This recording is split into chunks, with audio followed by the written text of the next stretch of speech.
ଆକାଶବାଣୀ।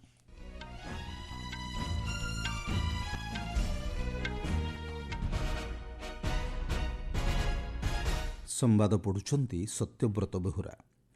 ଚନ୍ଦ୍ରପୃଷ୍ଠରେ ଅବତରଣ କରିବାର ସଫଳତାର ସ୍ମୃତି ସ୍ୱରୂପ ଆସନ୍ତାକାଲି ଭାରତ ପାଳନ କରିବ ପ୍ରଥମ ରାଷ୍ଟ୍ରୀୟ ମହାକାଶ ଦିବସ।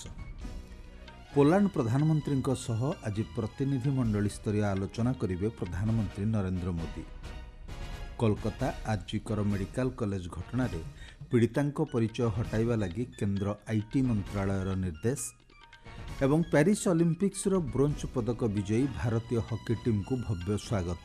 ଖେଳାଳିମାନଙ୍କୁ ପୁରସ୍କାର ଅର୍ଥରାଶି ପ୍ରଦାନ କଲେ ଓଡ଼ିଶା ମୁଖ୍ୟମନ୍ତ୍ରୀ।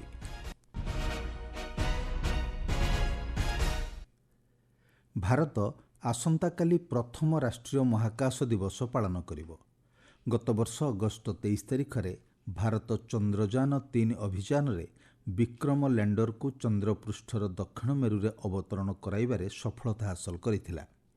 ରାଷ୍ଟ୍ରପତି ଦ୍ରୌପଦୀ ମୁର୍ମୁ ଆସନ୍ତାକାଲି ଦିଲ୍ଲୀର ଭାରତ ମଣ୍ଡପମରେ ମୁଖ୍ୟ ସମାରୋହର ଉଦ୍ଘାଟନ କରିବେ। ଚଳିତ ବର୍ଷର ରାଷ୍ଟ୍ରୀୟ ମହାକାଶ ଦିବସର ବାର୍ତ୍ତା ରହିଛି ଚନ୍ଦ୍ରକୁ ଛୁଇଁବା, ଜୀବନକୁ ଛୁଇଁବା, ଭାରତୀୟ ମହାକାଶର ଗାଥା। ଗତକାଲି ନୂଆଦିଲ୍ଲୀରେ ଏକ ସମ୍ବାଦଦାତା ସମ୍ମିଳନୀକୁ ସମ୍ବୋଧିତ କରି ମହାକାଶ ରାଷ୍ଟ୍ରମନ୍ତ୍ରୀ ଜିତେନ୍ଦ୍ର ସିଂ କହିଛନ୍ତି, ପ୍ରଥମ ରାଷ୍ଟ୍ରୀୟ ମହାକାଶ ଦିବସ କେବଳ ଉତ୍ସବର ଦିନ ନୁହେଁ, ବରଂ ଦେଶର ଶକ୍ତି, ଆତ୍ମନିରୀକ୍ଷଣ ଏବଂ ଭବିଷ୍ୟତର ଯୋଜନାଗୁଡ଼ିକ ଉପରେ ସମୀକ୍ଷା କରିବାର ଦିନ। ସେ କହିଛନ୍ତି, ଆସନ୍ତା 10 ବର୍ଷ ମଧ୍ୟରେ ମହାକାଶ ଅର୍ଥନୀତି 5 ଗୁଣା ବୃଦ୍ଧି ପାଇ $44 ବିଲିୟନ ପହଞ୍ଚିବ।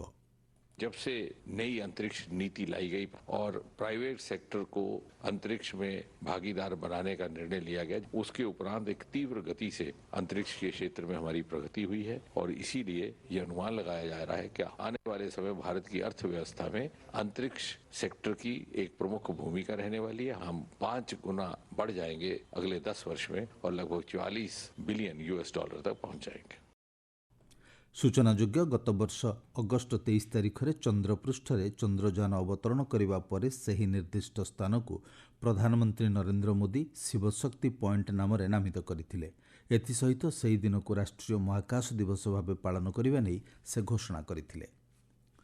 2 ଦିନିଆ ପୋଲାଣ୍ଡ ଗସ୍ତରେ ଯାଇଥିବା ପ୍ରଧାନମନ୍ତ୍ରୀ ନରେନ୍ଦ୍ର ମୋଦି ଆଜି ସେଠାକାର ପ୍ରଧାନମନ୍ତ୍ରୀ ଡୋନାଲ୍ଡ ଟସ୍କଙ୍କ ସହିତ ପ୍ରତିନିଧି ମଣ୍ଡଳୀ ସ୍ତରୀୟ ଆଲୋଚନା କରିବେ। ଉଭୟ ନେତା ଦ୍ୱିପକ୍ଷୀୟ ସମ୍ପର୍କ ଉପରେ ସମୀକ୍ଷା ସହ ଅନେକଗୁଡ଼ିଏ ଗୁରୁତ୍ୱପୂର୍ଣ୍ଣ ବିଷୟ ଉପରେ ମଧ୍ୟ ଆଲୋଚନା କରିବାର କାର୍ଯ୍ୟସୂଚୀ ରହିଛି। ଶ୍ରୀ ମୋଦି ଏହି ଅବସରରେ ପୋଲାଣ୍ଡର ରାଷ୍ଟ୍ରପତି ଆଣ୍ଡ୍ରେଜ୍ ଡୁଡାଙ୍କ ସହ ସାକ୍ଷାତ ଆଲୋଚନା କରିବେ। ଏହା ପୂର୍ବରୁ ପ୍ରଧାନମନ୍ତ୍ରୀ ନରେନ୍ଦ୍ର ମୋଦିଙ୍କୁ ଔପଚାରିକ ଭାବେ ସ୍ୱାଗତ କରାଯିବା ପରେ ସେ ଅଜ୍ଞାତ ସୈନିକଙ୍କ ସ୍ମାରକୀରେ ପୁଷ୍ପାଞ୍ଜଳି ଅର୍ପଣ କରିବେ। ଗସ୍ତ ସମୟରେ ପ୍ରଧାନମନ୍ତ୍ରୀ ସେଠାକାର ବାଣିଜ୍ୟ ନେତୃବୃନ୍ଦ ଏବଂ ଅନ୍ୟ ମାନ୍ୟଗଣ୍ୟ ବ୍ୟକ୍ତିଙ୍କ ସହ ଆଲୋଚନା କରିବା ନେଇ କାର୍ଯ୍ୟସୂଚୀ ସ୍ଥିରୀକୃତ ହୋଇଛି। ଗତକାଲି ୱାରସରେ ଭାରତୀୟ ସମ୍ପ୍ରଦାୟଙ୍କ ସହ ଆଲୋଚନା କାଳରେ ପ୍ରଧାନମନ୍ତ୍ରୀ ଶ୍ରୀ ମୋଦି କହିଛନ୍ତି, ବର୍ତ୍ତମାନର ଭାରତ ସମସ୍ତ ଦେଶଗୁଡ଼ିକ ସହ ଘନିଷ୍ଠ ସମ୍ପର୍କ ସ୍ଥାପନ କରିଛି। ସେ କହିଛନ୍ତି, ବର୍ତ୍ତମାନର ସମୟ ଯୁଦ୍ଧ ନୁହେଁ, ବରଂ ସମାଧାନର ସମୟ ଏବଂ ଭାରତ କୂଟନୀତିରେ ବିଶ୍ୱାସ କରେ। ଶ୍ରୀ ମୋଦି କହିଛନ୍ତି, ଭାରତ ଶାନ୍ତିର ଦୂତ ଭାବେ ସାରା ବିଶ୍ୱକୁ ବନ୍ଧୁ ଭାବରେ ଗ୍ରହଣ କରିଛି। ପୋଲାଣ୍ଡ ଏବଂ ୟୁକ୍ରେନ ଯାତ୍ରାର ପ୍ରଥମ ପର୍ଯ୍ୟାୟରେ ପ୍ରଧାନମନ୍ତ୍ରୀ ଗତକାଲି ୱାରସରେ ପହଞ୍ଚିଛନ୍ତି। ଏକ ସାମାଜିକ ଗଣମାଧ୍ୟମ ପୋଷ୍ଟରେ ଶ୍ରୀ ମୋଦି କହିଛନ୍ତି, ଏହି ଗସ୍ତ ଉଭୟ ଭାରତ ଏବଂ ପୋଲାଣ୍ଡ ମଧ୍ୟରେ ସମ୍ପର୍କ ସୁଦୃଢ଼ କରିବା ସହ ଦୁଇ ଦେଶର ନାଗରିକଙ୍କୁ ଲାଭାନ୍ୱିତ କରିବ। ଆମ ସମ୍ବାଦଦାତା ଜଣାଇଛନ୍ତି, ଗତ 45 ବର୍ଷ ମଧ୍ୟରେ କୌଣସି ଭାରତୀୟ ପ୍ରଧାନମନ୍ତ୍ରୀଙ୍କ ଏହା ପ୍ରଥମ ପୋଲାଣ୍ଡ ଗସ୍ତ। ଗସ୍ତର ଦ୍ୱିତୀୟ ପର୍ଯ୍ୟାୟରେ ପ୍ରଧାନମନ୍ତ୍ରୀ ୟୁକ୍ରେନ ରାଷ୍ଟ୍ରପତି ଭ୍ଲାଦିମିର୍ ଜେଲେନ୍ସ୍କିଙ୍କ ନିମନ୍ତ୍ରଣ କ୍ରମେ ଆସନ୍ତାକାଲି ୟୁକ୍ରେନରେ ପହଞ୍ଚିବେ। 1992ରେ ଭାରତ ଏବଂ ୟୁକ୍ରେନ ମଧ୍ୟରେ ଆପୋଷ ସମ୍ପର୍କ ବୃଦ୍ଧି ପାଇଥିଲା ଓ ଏହାପରେ କୌଣସି ଭାରତୀୟ ପ୍ରଧାନମନ୍ତ୍ରୀଙ୍କ ଏହା ପ୍ରଥମ ୟୁକ୍ରେନ ଗସ୍ତ। ଭାରତର କୃତ୍ରିମ ବୁଦ୍ଧିମତ୍ତା ଅଭିଯାନକୁ ଏନ୍ଭିଡିଆ କମ୍ପାନୀ ସମ୍ପୂର୍ଣ୍ଣ ସମର୍ଥନ ଦେବାକୁ ପ୍ରତିଶ୍ରୁତିବଦ୍ଧ ବୋଲି କେନ୍ଦ୍ର ଇଲେକ୍ଟ୍ରୋନିକ୍ ଏବଂ ଆଇଟି ମନ୍ତ୍ରୀ ଅଶ୍ୱିନୀ ବୈଷ୍ଣବ କହିଛନ୍ତି। ଏକ ସାମାଜିକ ଗଣମାଧ୍ୟମ ପୋଷ୍ଟରେ ଶ୍ରୀ ବୈଷ୍ଣବ କହିଛନ୍ତି, ଉଭୟ ପକ୍ଷ ଆର୍ଟିଫିସିଆଲ ଇଣ୍ଟେଲିଜେନ୍ସରୁ ଲାଭ ପାଇବା ଏବଂ ଭାରତର ପ୍ରମୁଖ ସମସ୍ୟାଗୁଡ଼ିକର ସମାଧାନ ନିମନ୍ତେ କୃତ୍ରିମ ବୁଦ୍ଧିମତ୍ତାର ବ୍ୟବହାର କରିବା ଉପାୟଗୁଡ଼ିକ ଉପରେ ଆଲୋଚନା ହୋଇଛି। ଏଥିରେ ଭାରତ ନିଜର AI ଚିପ୍ ବିକଶିତ କରିବ ବୋଲି କୁହାଯାଇଛି। ଚଳିତ ବର୍ଷ ମାର୍ଚ୍ଚ ମାସରେ କେନ୍ଦ୍ର ମନ୍ତ୍ରିମଣ୍ଡଳ राष्ट्रीय स्तर में इंडिया एआई अभियान को स्वीकृति देवा सह एथिपाई बजेट्रे 10,372 कोटी अधिक टंका व्ययबराद करिछि। आपण माने संवाद शुणुछंती आकाशवाणी। इलेक्ट्रोनिक एवं आईटी मंत्रालय भारत में कार्य करुथिबा समस्त सामाजिक गणमाध्यम प्लाटफर्म को आरजीकर मेडिकल कॉलेज घटनार पीड़ितांक परिचय संपर्कित सुप्रीमकोर्ट का निर्देश अनुपालन पई निर्देश दैछंती। सुप्रीमकोर्ट समस्त सामाजिक गणमाध्यम प्लाटफर्म एवं इलेक्ट्रोनिक गणमाध्यम को मृतकों परिचय एवं फोटो हटाइबा लगी निर्देश दैछंती। ଏହି ନିର୍ଦ୍ଦେଶ ପରେ ମନ୍ତ୍ରାଳୟ କହିଛି ଏଭଳି ସମ୍ବେଦନଶୀଳ ଘଟଣାରେ ସାମାଜିକ ଗଣମାଧ୍ୟମ କମ୍ପାନୀଗୁଡ଼ିକ ଯେଭଳି କୌଣସି ସୂଚନା ପ୍ରସାରିତ ନ କରନ୍ତି ତାହା ସୁନିଶ୍ଚିତ କରିବା ଆବଶ୍ୟକ। ମନ୍ତ୍ରାଳୟ ଆହୁରି ମଧ୍ୟ କହିଛି ଆଦେଶ ଅନୁପାଳନ ନ ହେଲେ ଆଇନ ଅନୁଯାୟୀ କାର୍ଯ୍ୟାନୁଷ୍ଠାନ ଗ୍ରହଣ କରାଯିବ। ଦେଶରେ ହସ୍ତଶିଳ୍ପର ବିକାଶ ଦର 9ରୁ 10% ମଧ୍ୟରେ ରହିଛି। ଗତକାଲି ନୂଆଦିଲ୍ଲୀରେ 24ତମ ହସ୍ତଶିଳ୍ପ ରପ୍ତାନୀ ପୁରସ୍କାର ପ୍ରଦାନ କରିବା ଅବସରରେ କେନ୍ଦ୍ର ବୟନ ମନ୍ତ୍ରୀ ଗିରିରାଜ ସିଂ କହିଛନ୍ତି ଭାରତର ଅର୍ଥବ୍ୟବସ୍ଥାର ବିକାଶ କ୍ଷେତ୍ରରେ ହସ୍ତଶିଳ୍ପର ପ୍ରମୁଖ ଭୂମିକା ରହିଛି। ଏହି ଅବସରରେ ମନ୍ତ୍ରୀ ଶ୍ରୀ ସିଂ ମହିଳାମାନଙ୍କୁ ଅଧିକ ସଂଖ୍ୟାରେ ହସ୍ତଶିଳ୍ପ କ୍ଷେତ୍ରରେ ସାମିଲ ହେବା ଲାଗି ଆହ୍ୱାନ ଦେଇଛନ୍ତି। ହସ୍ତଶିଳ୍ପ ରପ୍ତାନୀ ସମ୍ବର୍ଦ୍ଧନା ପରିଷଦ ଦେଶର ପ୍ରମୁଖ ହସ୍ତଶିଳ୍ପ ରପ୍ତାନୀକାରୀଙ୍କୁ ସମ୍ମାନିତ କରିବା ଉଦ୍ଦେଶ୍ୟରେ ଏହି କାର୍ଯ୍ୟକ୍ରମ ଆୟୋଜନ କରୁଛି। ଏଥିରେ ଅଜୟ ଗୁପ୍ତାଙ୍କ କମ୍ପାନୀ ସିଏଲ୍ ଗୁପ୍ତା ଏକ୍ସପୋର୍ଟ ଲିମିଟେଡ୍କୁ 2019-20 ଏବଂ 2021 ଦୁଇଟି ବର୍ଷ ଲାଗି ହସ୍ତଶିଳ୍ପ କ୍ଷେତ୍ରରେ ସମସ୍ତ ପୁରସ୍କାର ପ୍ରଦାନ କରାଯାଇଛି। ଜମ୍ମୁ କାଶ୍ମୀରର ମୁଜାଫର ହୁସେନଙ୍କୁ ଲାଇଫ୍ ଟାଇମ୍ ଆଚିଭମେଣ୍ଟ ପୁରସ୍କାର ଦିଆଯାଇଛି।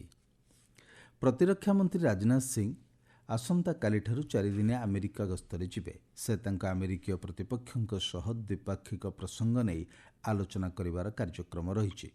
ପ୍ରତିରକ୍ଷା ମନ୍ତ୍ରାଳୟ କହିଛି ଏହି ଗସ୍ତ ଭାରତ ଆମେରିକା ସମ୍ପର୍କ ଏବଂ ଏକାଧିକ ସ୍ତରରେ ପ୍ରତିରକ୍ଷା କାର୍ଯ୍ୟରେ ବୃଦ୍ଧି ପାଉଥିବା ପୃଷ୍ଠଭୂମି ଉପରେ ପର୍ଯ୍ୟବସିତ।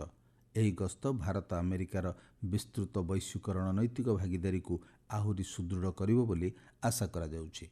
ଦୁଇ ଦେଶ ମଧ୍ୟରେ ପ୍ରତିରକ୍ଷା କ୍ଷେତ୍ରରେ ଭବିଷ୍ୟତ ସହଭାଗିତାକୁ ଦୃଷ୍ଟିରେ ରଖି ଶ୍ରୀ ସିଂ ଆମେରିକାର ପ୍ରତିରକ୍ଷା ଶିଳ୍ପ ଗୋଷ୍ଠୀର ଏକ ଉଚ୍ଚସ୍ତରୀୟ ବୈଠକରେ ଯୋଗଦେବେ।